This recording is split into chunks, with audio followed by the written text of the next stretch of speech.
Okay, great. Hi, everybody. So we are here for another exciting talk. So I'm going to introduce Huidi. Huidi has been a PhD student at MIT with Earl Miller since 2022, and she previously did her undergrads at McGill University in Canada here. I was actually personally excited about the result on this neural mechanisms of decision making in prefrontal cortex, which you will be hearing about today. And without further ado, here is Sweetie. Thank you, Amy, for the introduction. So before I start, I just want to say thank you for inviting me for this journal club, and it's very great to be here. And so today I will talk about my recent work on neural subspace reorganization in value-based decision making. And please stop me anytime if you have any questions. Um, So value-based decision making is a multi-step process.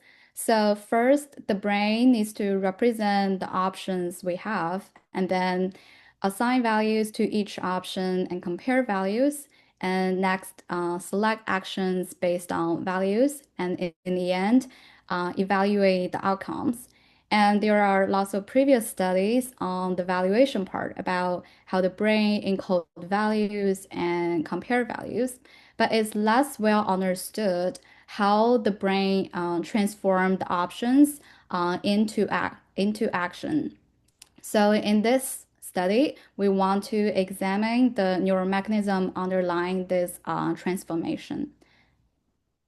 And we think lateral prefrontal cortex, LPFC, is a likely brain area for this transformation for a few reasons. So first, some recent studies have shown that LPFC can simultaneously maintain multiple pieces of information in working memory by holding them in orthogonal neural subspaces. So LPFC should be able to maintain the possible options we have to make a choice. And second, it has been shown that LPFC associate value with action both anatomically and functionally. So anatomically, it receives direct input from OFC, which is involved in processing reward values and other economic factors. And it also has dense projections onto motor cortex. And functionally, the neural activity in LPFC has been shown to reflect the transformation from value to action.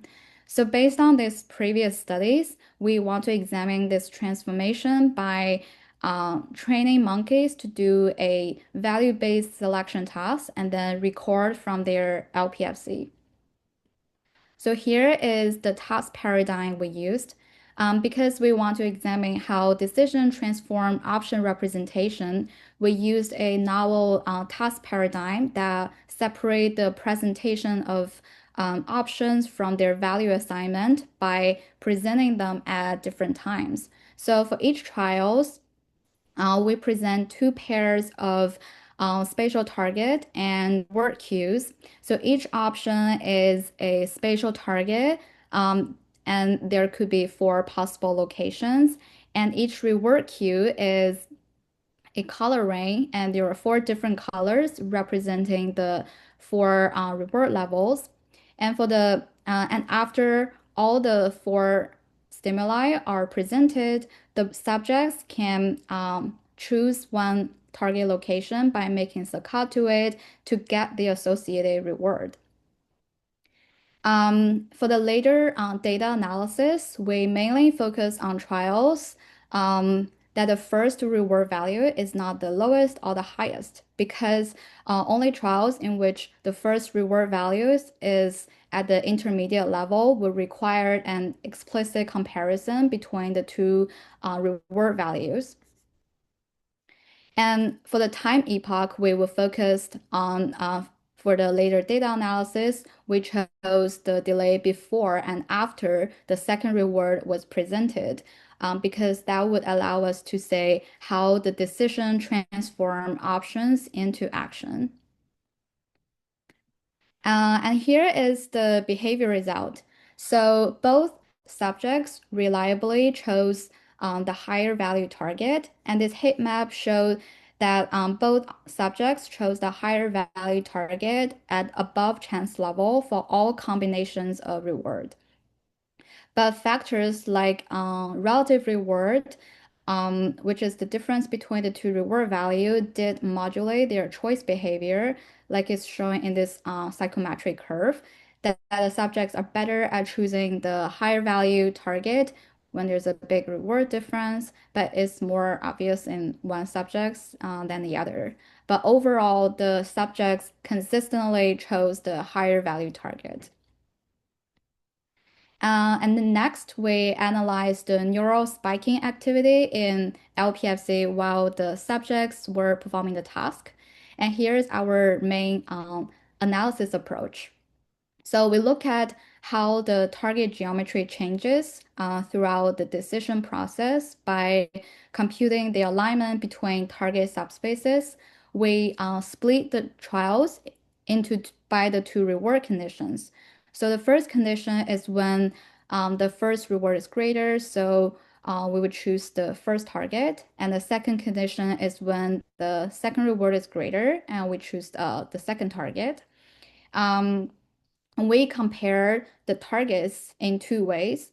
So first, we compare targets that have the same order but different choice. For example, we would compare these two first targets that one of them is chosen and the other is unchosen. And similarly, we compare the two second targets and one is chosen and the other is unchosen. Um, and then we also compared targets that have the same choice but different order. So um, we compare, for example, we compare the two chosen targets that one of them is presented first and the other is presented second. And we also compare the two unchosen target that one of them is presented first and the other is presented second. So by holding one variable constant while contrasting the other, we can directly test if the neural geometry is organized by when the target was presented or by whether it was chosen or not. And here it shows how the subspace alignment changed as the decision was made for the first contrast. So for the two targets with the same order, before the decision, the two subspaces were aligned with this positive subspace correlation. But after the second reward was presented that a decision could be made, the subspace correlation dropped down to zero. And this means these two target subspaces became orthogonal. And this can be shown in this 2D in this 3D plots that before decision, the two target subspaces were aligned by each location. But after the decision, the two subspaces became orthogonal. So this change means the target subspaces were organized by their order of presentation before decision, but they became orthogonal after decision because now they represent different choices. And just to confirm that the targets were reorganized by their choice, we look at how this subspace alignment changed for the second contrast, that the two targets have the same choice but different order. So before the decision, we can say the subset correlation will close to zero. So this would mean the two targets with different order distinguish themselves using orthogonalization. But after the decision, the alignment between the two chosen targets increased, but the two unchosen targets didn't show this increased alignment. And this can be visualized in the visualized in this 3D plots that before the decision, the two chosen targets were orthogonal to each other because they have different orders. But after the decision, they became aligned because now they were both chosen. So taking the results from these two contrasts together, we found the decision drove a reorganization of target representation from order representation to choice.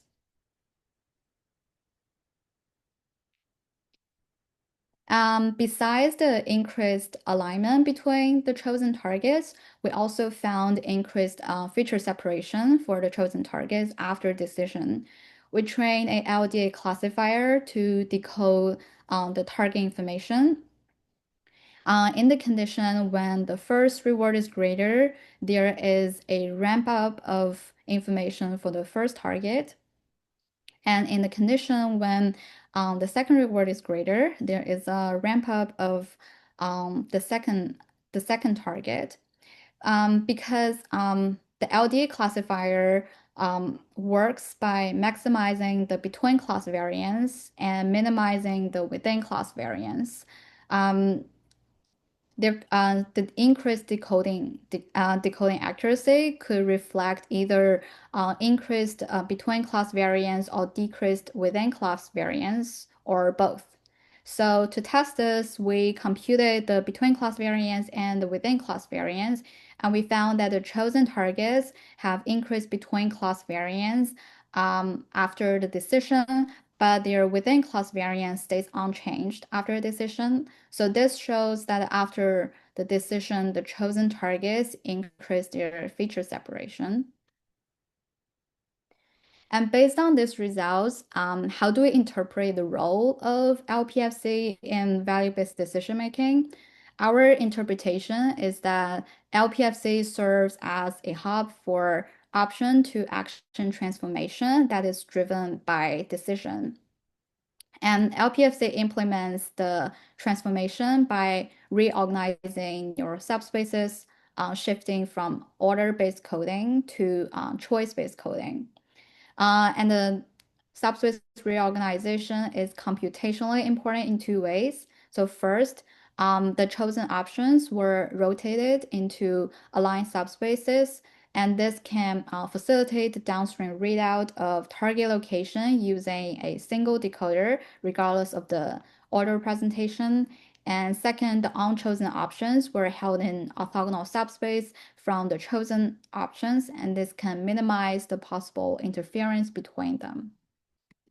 And just to summarize the key findings, before decision, LPFC maintained possible options by their order representation using orthogonalization.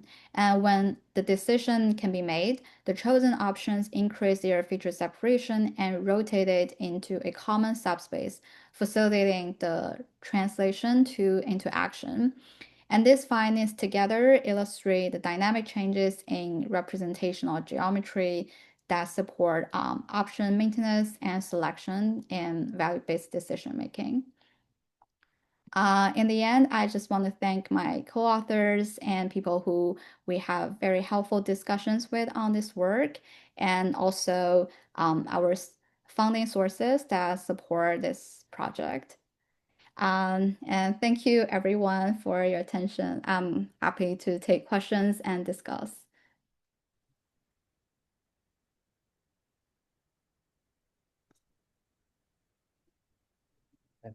Andrew, let's go for questions. Andrew first. Hey, Huidi, really, really interesting. I haven't read the paper in full detail, so I might be asking something that's addressed in there, or maybe I also missed it in your presentation. But I'm just curious, what happens to the unchosen option?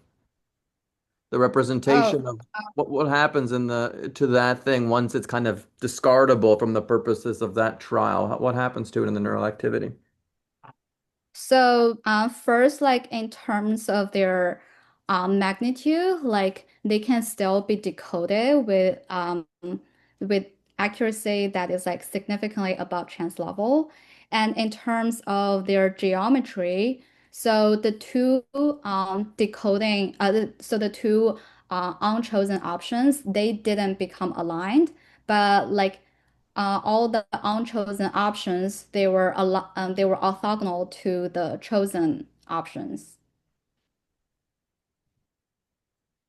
So basically, like the previous lot also, right? The other geometry. When you're only looking at the same target, Mhm. the Yeah, yeah, when it's unchosen, the geometry shrinks and it becomes yeah, orthogonal to the chosen one, right? yeah, yes. It shrinks and become orthogonal to the chosen one. Yes. And your interpretation that that's done for the readout neurons to just easily pick up the location. So the information of the unchosen one does not interfere in any sense. Yes. Makes sense. So that's why I think it's like orthogonal to the chosen ones, Mhm. just to avoid like minimize the interference. And sorry, before going to Paul, do you have enough error trials to see that during the error, what happens essentially? Oh yeah, that is the problem for um one monkeys because I think like the average like accuracy for that monkey is like Hmm. 97% accuracy, so it's very hard to do error trial analysis for that monkey. And also for the other monkey, and as I just showed that like although like monkeys do chose the higher value target for all combinations of reward. Like some like reward combination does have less trials and some have more trials. So also like the error trials is not balanced across conditions. So that's why it makes very hard to do error trial analysis. Hmm. Thank you. Okay, Paul, Paul. please. Great, thank you. Thank you for your talk. I Oh, noticed in your thanks. plots, sometimes when the unchosen target becomes orthogonal, it's because it rotates, and sometimes it's because it shrinks. Um, Tell me a little bit more about that. I think it shrinks and rotate at the same time. Oh, okay. So I was going to ask for the one that looked like it shrunk really small. Where is it? Yeah, that one on the top Oh, right. Yeah, yeah. it. I mean, I presume sort of mathematically, if something shrank to a very small size, even if it was, well, if there was noise and it shrank to a very small size, it might read as orthogonal, even though it wasn't sort of specifically orthogonal. It was just shrunk in the presence of noise. Oh So, yeah, is so there a it difference shrinks, between but a representation that doesn't, I mean, what's the conceptual idea behind a representation that doesn't shrink but rotates to be orthogonal, or doesn't shrink very much versus one that simply shrinks? mm-hmm. So in this case, a shrink and a rotate at the same time, and it's a very good point that like if it just like shrink to noise, then like uh if we just look at the geometry for like random subspaces, like we would expect orthogonality, right? Yeah. But but the decoding analysis like show that like there are still significant information Mhm. about the unchosen option that are presented. So like we Uh, are not looking at the two random subspaces, but that right. is a very good point. Yeah, no, this is good to remind me here. Yeah, thank you. Thank you very much. Yeah, thanks. Thanks for your question. Yeah, Ali has a Okay, question. I can ask you a question. Thank you very much for the talk. It was very interesting. Can you just like maybe just to make sure that I intuitively understand the geometry changes, can you like walk me through from the moment that they see the targets and then like they shape a geometry Mhm. in the LPFC and then the first value comes and then something happens to that geometry presumably and then the second comes and then again it changes somehow. Can you like in terms of like time points run us through those Right. changes in the geometry? Thank you. Mhm. Yeah, so because like the focus of our study is to look at like the geometry, like for two targets, right?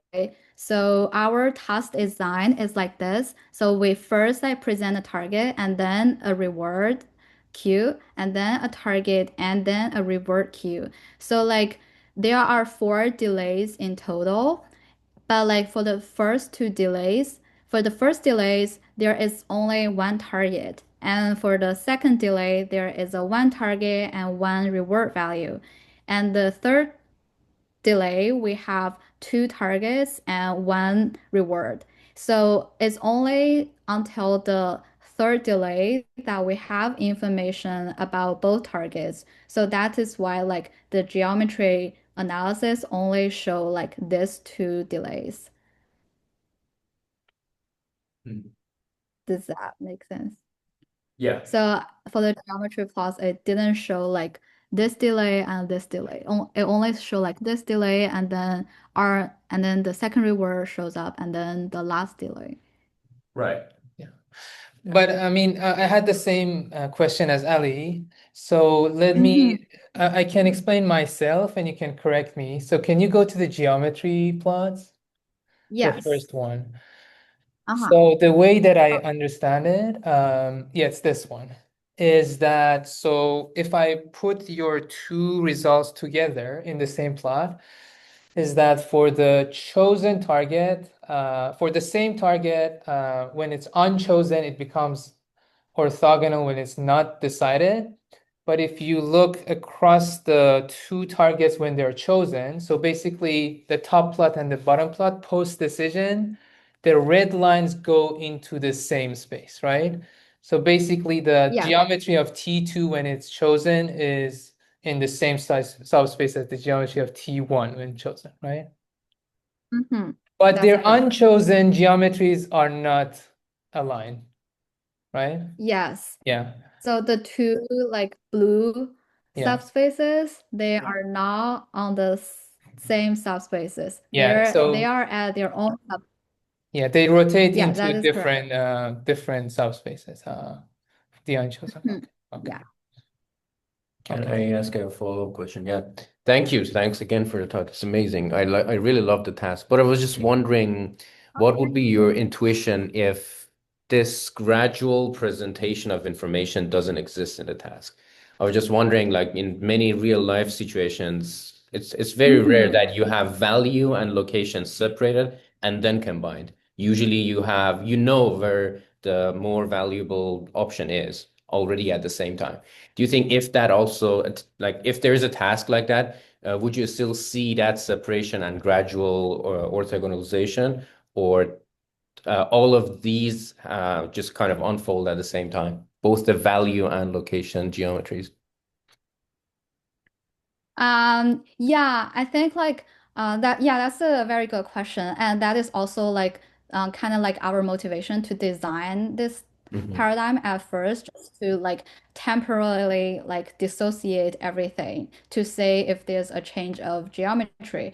But in like real life and also in um, a, a lot of previous studies with the perceptual decision making tasks, like they just have like stimulus that is already associated with a reward value. So when you present like both of them at the same time, you can make a decision like immediately. So in that case, I think like this reorganization is very hard to capture Hmm. because like they're kind of like collapse onto like the same like time point.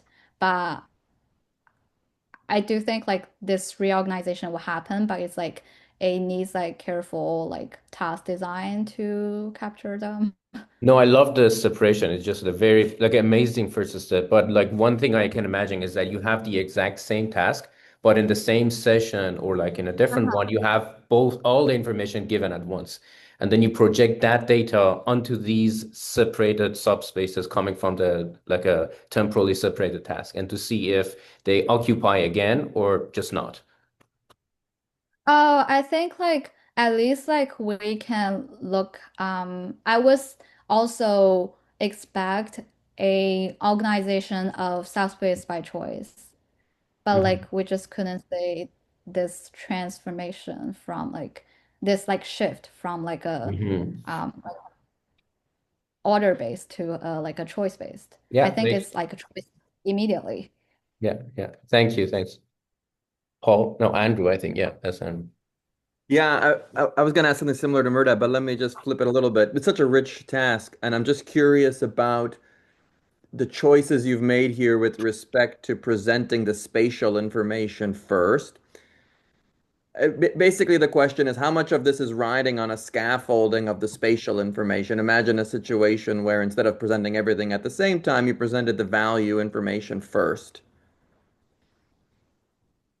and then later Mm. presented the target that came with it, just reversing the order of those two cues. Do you see those as like these are just completely invertible processes? Because or another Oh. version of the experiment, I don't know if you had this in the experiment. It's not clear from your analysis here, but did you have a Mhm. situation where the same target could come up twice with different reward cues, or did that not happen in your experiment? Presume maybe it didn't happen, but same question applies there. Like how much of it requires kind of the tagging of the subspaces with the spatial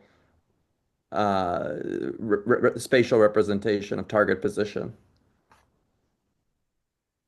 Yeah, thanks for the questions. Yeah, they're great questions. So, like for the first question, if we reverse the order of presenting um, option and values, like we present the value first and then the option second. I think in that case, that means like if we present the two values, we can make the decisions already. And that is, I think that is also the same case as like presenting everything at the same time. So like this choice-based representation would immediately form Mhm.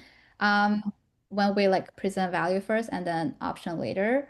And then for the second question, if what if like there are same value or like same options in the same trial, right? And that is like we that's something we don't have. So we have this non-independent design. So like whenever there is option one, the other option has to be different, or like when there's like this value, that value should be different because like that would kind of like confuse animals during training, I guess. Well, it'll be an Because easy like trial. it, It'll be an easy trial for them. I mean, right? I mean, they were going to get, yeah, yeah. Yeah. No, I yeah, can see that. I can see that. No, I understand from your hypothesis. So yeah, from your hypothesis, I understand that if you reverse the trial order, then if you reverse the order of the presentations of the cues, that it would immediately collapse the moment that the target came on. yeah, You wouldn't need this scenario. Yeah. Yeah. Cool. Thank you. Thanks. I have one more yeah. question if we have time. Yeah. Yeah, yeah. Yeah, thanks. I was just wondering, like compared to Shadlin style LIP literature for decision making, they kind of look at single cells or like a subset of cells usually. I'm also fully on board with the population analysis, but I was just wondering if you had the chance to look into whether the dimensions that code either the value decision or the spatial decision they're coming from a few neurons or just like this separating dimensions is just like a collaboration between all of the neurons essentially that you recorded from. Yeah, right. So that is that like the single neural like cell activity analysis, like we didn't have it when I first like submit this preprint. And but like right now I was working on this like single cell Hmm. analysis just to look at like whether the subspaces are different subspaces are like generated by like single population of neurons or like two distinct Exactly. populations of neurons. Yeah, or like overlap population of neurons, and that is something I'm working on right now. I think is gonna be like part of the supplementary figures. Yeah, thanks for the Okay. question. Sure. Thank you. Uh, I have another question. So I think it goes back to Andrew's question. So pre-decision, you also have this kind of separation between within the same target, but these geometries are in the same space separated from each other. And I would assume so. My first guess would be that's because the reward that they see. So that maybe that dimension that is separating these geometries would be that they're assigned a reward that they see for that first target, for example, on the top left. Do you see an ordering of these geometries based on the value they see? For example, the highest value might be I don't know, the extreme left, the lowest value might be the extreme right, and then the intermediate values in between. You know what I mean?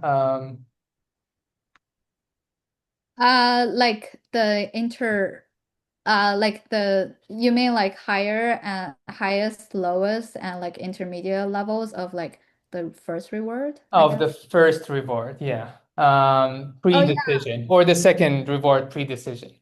I mean, I would guess that that separation that you see pre-decision within the same target could be the value of the reward, for example, right? Yeah, yeah, that is analysis like we've done, but like we didn't find like very consistent results from the two monkeys because like so for so like it could be the case that like the animals just realize that, oh, this is the highest value and this is the lowest value. So I'm definitely gonna choose the first one, or I'm Mm. definitely gonna choose the second one. So right, they can make like a early decision, or like it could be the case Oh, that like yes, it's they always just not intermediate smart values. enough Okay. Yeah, right. to realize. Yeah, so right now so these results I presented are only for the intermediate But value, but also we target did two is intermediate values only, target two. no, no, no, no, no. Okay, so you have all the values for target two. So you could see that in Yeah. pre-decision for target two. Yes. Yeah, so maybe you could see that it's kind of ordered, that geometry you see pre-decision based on the value of target two. That would be Oh my yeah, that guess. would be Yeah. very interesting to look at. Yeah, I think we didn't look at that. So Yeah. we only like tried analysis to compare the intermediate reward level and the Yeah. maximal and minimal reward level for reward one. And like one animal seems to make early decisions, and there are some like early changes in geometry too, but like Mhm. the other animals didn't show that. Mm. Is also in our supplementary figures. I Oh, didn't put it in my slide though. thank you. Thank you very much. Other Yep. Thank you. question? I think. Okay, let's do another round of applause, please. Thank Thank you, you. Huidi. Thank you. Wonderful Yeah, presentation. amazing. Yeah, Great. Thanks for yeah, accepting our thank you. invitation. They're all great questions. Thank you for inviting me. Yeah. Thank Thanks you. again. Have a great day. Have a Bye. No, great thank day. you. Bye. Yeah, you too. Bye. Bye.